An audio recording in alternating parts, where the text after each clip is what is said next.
Hello friends, भोजपुरिया मैं रितेश सिंह तेजा सभी तमाम श्रोतागण को हाथ जोड़कर नमस्कार करता हूं।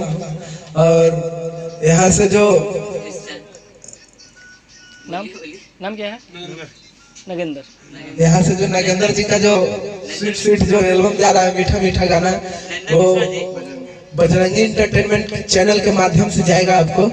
आप please please please Bajrangi entertainment के चैनल को सब्सक्राइब करें और लाइक करें, कमेंट करें। और यहाँ पर मेरे भाई मैं उनसे भी आपको मिलवाता हूँ, मार्केटर किंग गणेश गौरव जी। मैं इन्हीं के बदौलत से आज जो कुछ भी हूँ, इन्हीं के बदौलत से हूँ, इन्हीं के प्यार आशीर्वाद से सब कुछ हूँ। ओके भैया, कभी जी कभी गणेश गौरव यूट्यूब पे मारिए और चैनल को सब्सक्राइब कीजिए, और तेजा भाई फिल्म्स मारिए यूट्यूब पे और चैनल को सब्सक्राइब कीजिए और प्यार दुलार दीजिए। और हमारे सुबोध जी बहुत ही अच्छे लेखनीय करते हैं, आइए उनसे भी मिलवाते हैं। नमस्कार भोजपुरिया श्रोता सबके नमस्कार। बाहर आइए ना। ओके। हेलो जी, तेजा भाई फिल्म स्टूडियो जो है, उनके स्टूडियो से रिकॉर्डिंग हुआ है अभी नगेंद्र जी का, और बजरंगी भाई एंटरटेनमेंट से ये रिलीज होने वाला है सॉन्ग।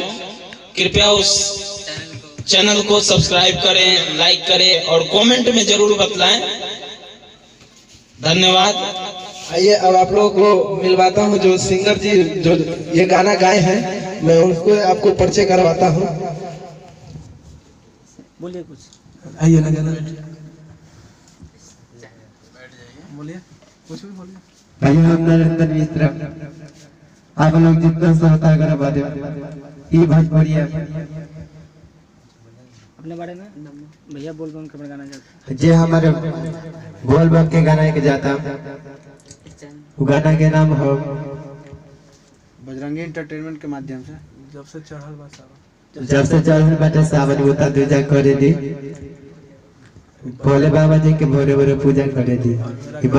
ये मेरा गाना बजरंगी इंटरटेनमेंट के चैनल के माध्यम बजरंगी इंटरटेनमेंट चैनल पे मिल जाएगा, आपको मिल जाएगा। बहुत जल्दी रिलीज हो रहा है।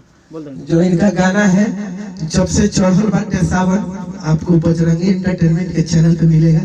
तो जी हाँ दोस्तों, लाइक और कमेंट करना ना भूले। जी हाँ दोस्तों, लाइक और कमेंट करना ना भूले। बजरंगी एंटरटेनमेंट आप लोगों के लिए लाया है एक